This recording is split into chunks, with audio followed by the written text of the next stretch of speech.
दोस्तों भारत में हथियार रिलेटेड कोई भी अगर डेवलपमेंट हुआ तो वेस्टर्न मीडिया एक तरीके से उस डेवलपमेंट के पीछे पड़ जाता है। और दोस्तों अगर ये डेवलपमेंट स्वदेशी हुआ मतलब भारत के खुद के बल पे इस डेवलपमेंट को किया गया हो तो आप समझ सकते होंगे कि इससे वेस्टर्न मीडिया को असल में कितना परेशानी होता होगा। और दोस्तों ऐसा ही परेशानी अब भारत के दो बड़े और महत्वपूर्ण हथियारों को लेकर वेस्टर्न मीडिया को होना शुरू हो गया है, जिनमें सबसे पहला हथियार है डीआरडीओ के हल्के वजन के टैंक मतलब जोरावर लाइट टैंक, जबकि दूसरा हथियार है डीआरडीओ के तरफ से ही डेवलप किया हुआ न्यू जनरेशन के आकाश मिसाइल। और दोस्तों western media platform Jane's media house के तरफ से हाल ही में इन दोनों ही हथियारों को लेकर अपने आर्टिकलों में कई तरीके का चर्चा किया गया। दोस्तों इन दोनों हथियारों में अगर सबसे पहले हम लाइट टैंक जोरावर को देखें तो जेंस मीडिया हाउस के हाल ही के आर्टिकल में दावा किया गया है कि state run defence research and development organisation के तरफ से सक्सेसफुली डेवलप्ड किया हुआ जोरावर लाइट टैंकों का हाल ही में ही एक प्रोटोटाइप का इन हाउस ट्रायल को अंजाम दिया गया है। इवन दोस्तों आप लोगों को मैं ऑलरेडी एक वीडियो के माध्यम से बता चुका हूं कि कैसे जोरावर टैंकों के 100 किलोमीटर इन हाउस ट्रायल को संपूर्ण किया गया और कैसे ये जो है भारत के लिए एक बहुत बड़ा बात है। और इसके बाद जोरावर टैंकों को आर्मी को सौंपा जाएगा ताकि इसके डेवलपमेंट ट्रायल और यूजर ट्रायलों को अंजाम दिया जा सके। तो वहीं पे दोस्तों डीआरडीओ के सफलता के बाद जेंस मीडिया हाउस में defence research and development organisation के पब्लिक इंटरफेस के डायरेक्टर विपिन कुमार कौशिक के बयान का हवाला देते हुए इस ट्रायल का जिक्र किया गया।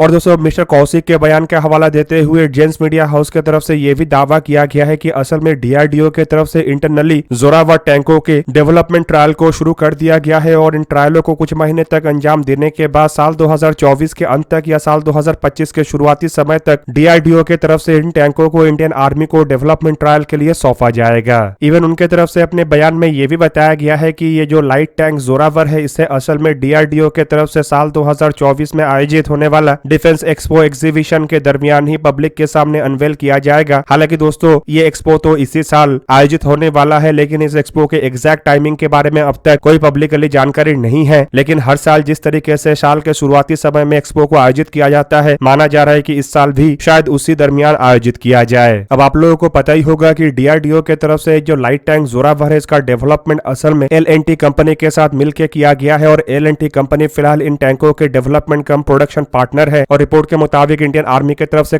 कम ऐसे 350 टैंकों को खरीदने को लेकर अपने इरादे का जिक्र किया जा चुका है। और दोस्तों इस इरादे का जिक्र असल में तब किया गया था जब भारत और चाइना के बीच में लाइन ऑफ एक्चुअल कंट्रोल में साल 2020 में झड़प हुआ था और चाइना की तरफ से बॉर्डर के नजदीक अपने हल्के वजन के टैंक मतलब टाइप 15 टैंकों का डिप्लॉयमेंट किया गया था। दोस्तों बेसिकली इन टैंकों को इंडियन आर्मी की तरफ से इसीलिए खरीदा जा रहा है ताकि पहाड़ी एरिया खास करके लाइन ऑफ एक्चुअल कंट्रोल के नजदीक इसका डिप्लॉयमेंट किया जा सके। वहीं पे एल&टी कंपनी इसके डेवलपमेंट कम प्रोडक्शन पार्टनर होने के कारण बताया जा रहा है कि इनिशियल बैच के करीबन 59 टैंकों के प्रोडक्शन एल&टी कंपनी के जिम्मे में होगा, जबकि बाकी टैंकों के प्रोडक्शन के लिए एक बीडिंग प्रोसेस को अंजाम दिया जाएगा और वहां पे जो कंपनी L1 बीडर होगा उस कंपनी को इन टैंकों के बाकी के प्रोडक्शन का जिम्मा दिया जाएगा। वहीं पे दोस्तों आप लोगों को ये भी बता दूं कि कुछ रिपोर्टों के मुताबिक पहले बैच में 350 टैंकों को खरीदने के साथ साथ दूसरे बैच के अंतर्गत और ऐसे 350 टैंकों को खरीदा जा सकता है। हालांकि ये तभी संभव होगा जब पहले बैच के टैंकों के प्रोडक्शन का काम शुरू कर दिया जाएगा। यहाँ पे दोस्तों आप लोगों को ये भी बता दूं कि इंडियन आर्मी की तरफ से साल 2021 के अप्रैल महीने में ही 354 लोकली मैन्युफैक्चरर लाइट टैंक को खरीदने को लेकर एक रिक्वेस्ट फॉर इन्फॉर्मेशन जारी किया गया था। और दोस्तों इस रिक्वेस्ट फॉर इन्फॉर्मेशन के अंतर्गत बताया ये भी जा रहा है कि साउथ कोरियन कंपनी और रशियन कंपनी के साथ साथ कुछ अन्य विदेशी कंपनियों की तरफ से भी पार्टिसिपेट किया जा रहा है। लेकिन इन सभी कंपनियों को तब झटका मिला जब डीआरडीओ की तरफ से अपने खुद के लाइट टैंकों के डेवलपमेंट का काम को शुरू किया गया और डीआरडीओ इतने जल्दी मतलब इतने कम समय के अंदर ये टैंकों का डेवलपमेंट कर लेगा शायद ये कोई भी कंपनी एक्सपेक्ट नहीं किया था। और दोस्तों ये भी एक बड़ा कारण है जिसके वजह से कई सारे देशों को मिर्ची लग रहा है। और आप लोगों के जानकारी के लिए ये भी बता दूं कि डीआरडीओ की तरफ से हल्के वजन के टैंकों को इस तरीके से बनाया गया है कि ये भारी वजन के टैंकों का भी सामना कर सके। और रिपोर्ट में ये भी दावा किया जा रहा है कि इसमें शायद 105 मिलीमीटर के कैनन का जहां पे इस्तेमाल किया जाए तो वहीं पे टैंक का वजन 25 टन के आसपास होगा और टैंक के पास कम से कम 3 क्रू मेंबर होगा, मतलब ये ऑटो लोडर सिस्टम से लैस होगा। दूसरी तरफ दोस्तों इन टैंकों को लेकर ये भी दावा किया जा रहा है कि इसमें एक्टिव प्रोटेक्शन सिस्टम और कई तरीके के आधुनिक हथियार जैसे कि tank launch anti tank guided missile और टैंक लॉन्च लॉइटरिंग म्यूनिशन भी होगा। मतलब दोस्तों ये संपूर्ण रूप से एक नेक्स्ट जनरेशन के हल्के वजन का टैंक है और इसका ही डेवलपमेंट को देखते हुए वेस्टर्न मीडिया काफी अधिक परेशान है, क्योंकि इससे अब कई सारे वेस्टर्न देशों के हथियारों के डील के जो सपना है वो टूटने वाला है। अब एक तरफ दोस्तों जहां पे हल्के वजन के टैंक जोरावर को लेके वेस्टर्न मीडिया परेशान है, तो वहीं पे आकाश मिसाइल भी एक तरीके से वेस्टर्न मीडिया के नाक में दम करके रखा हुआ है। दोस्तों ऑलरेडी आकाश मिसाइलों को लेकर जहां पे भारत को कई सारे सफलताएं मिला है और हाल ही में आकाश मिसाइलों के द्वारा 4 टारगेटों को हवा में तबाह करके एक बड़ा रिकॉर्ड रिकॉर्ड बनाया गया। तो वहीं पे दूसरी तरफ अब बताया जा रहा है कि भारत की तरफ से आकाश मिसाइलों के नेक्स्ट जनरेशन वेरिएंट मतलब आकाश एनजी का भी सफलतापूर्वक परीक्षण कर लिया गया है। और दोस्तों इस परीक्षण के बाद वेस्टर्न मीडिया के अंदर, खास करके जेन्स मीडिया हाउस के अंदर भी इसे लेके एक तरीके से हलचल मचा हुआ है।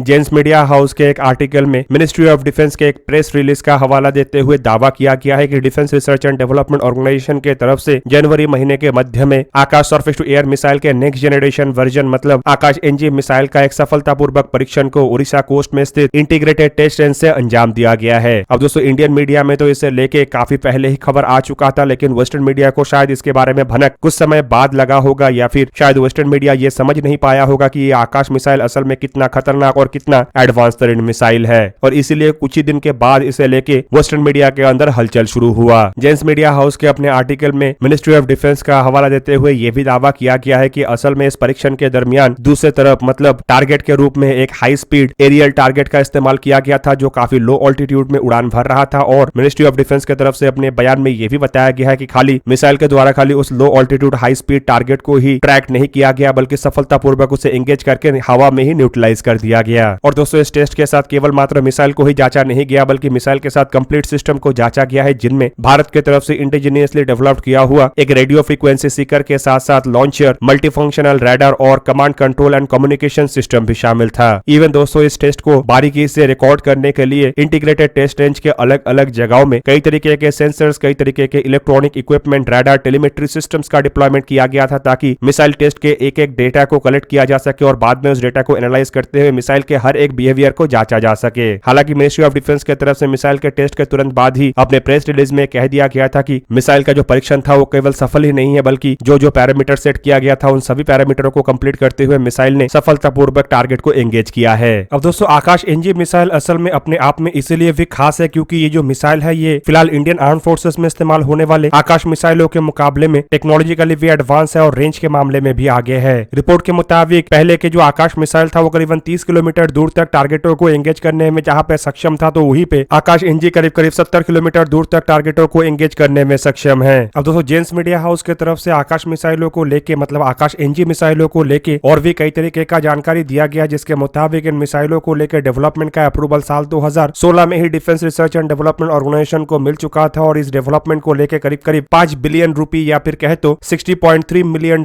खर्चा किया गया है। और जेन्स मीडिया हाउस के रिपोर्ट के मुताबिक आकाश एनजी मिसाइल अमेरिका के M120 advance medium range air to air missile या फिर कहे तो एमरैम मिसाइलों के ही जैसा है। हालांकि इसके जो टेल फिन है उससे बराक मिसाइलों के लॉन्ग रेंज एयर डिफेंस सिस्टमों के साथ तुलना किया गया है। अब दोस्तों आप लोगों को बता दूं कि ना ये आकाश एनजी मिसाइल बराक मिसाइलों के साथ मिलता है, ना ही ये M120 जैसे मिसाइलों के जैसा है, बल्कि आकाश मिसाइल अपने आप में संपूर्ण रूप से अलग मिसाइल है जो कि भारत की तरफ से इन हाउस डिजाइन और डेवलप किया गया है, ना कि किसी देश से इंस्पायर होकर या किसी देश के मिसाइलों को देख के बनाया गया है। और इसका सबसे बड़ा एग्जाम्पल है आकाश मिसाइलों के पहले के वेरिएंटों का सफलतापूर्वक इंडियन आर्म फोर्सेस में इस्तेमाल होना और इन मिसाइलों को एक्सपोर्ट करना। आप लोगों के जानकारी के लिए बता दूं कि आकाश मिसाइलों को इंडियन आर्म फोर्सेस में सबसे अधिक मात्रा में इस्तेमाल किया जाता है और इन मिसाइलों को लेकर अब तक कई तरीके के वेरिएंटों को बनाया जा चुका है, जिनमें सबसे पहला है आकाश 1, फिर 1S, फिर आकाश प्राइम है। और दोस्तों रिपोर्ट के मुताबिक इन मिसाइलों को भारत के द्वारा सूडान और अर्मेनिया को जहां पे बेचा गया है, तो वहीं पे कई सारे अन्य देश भी है जो कि भारत के इन मिसाइलों को लेकर इंटरेस्टेड है। और अब आकाश एनजी जैसे लॉन्ग रेंज के मिसाइलों को बनाने के बाद भारत के आकाश मिसाइलों के एक्सपोर्ट के जो संभावनाएं हैं वो और कई गुना बढ़ चुका है। और इसके कारण ही वेस्टर्न मीडिया प्लेटफॉर्म इस तरीके से इन मिसाइलों को लेकर परेशान है और वो परेशानी की जो बात है वो धीरे धीरे करके उनके आर्टिकलों में बाहर आ रहा है। दोस्तों आप लोगों को क्या लगता है कि भारत के एक के बाद एक हथियारों के डेवलपमेंट के खबर को देख के किस तरीके से वेस्टर्न मीडिया परेशान है और क्यों इतना अधिक परेशान है? कमेंट करके अपनी राय अवश्य दीजिए। दोस्तों आज के इस वीडियो को यही पे ही करते समाप्त। किसी और एक दिन किसी और एक वीडियो में मिलेंगे, तब तक के लिए जय हिंद, वंदे मातरम।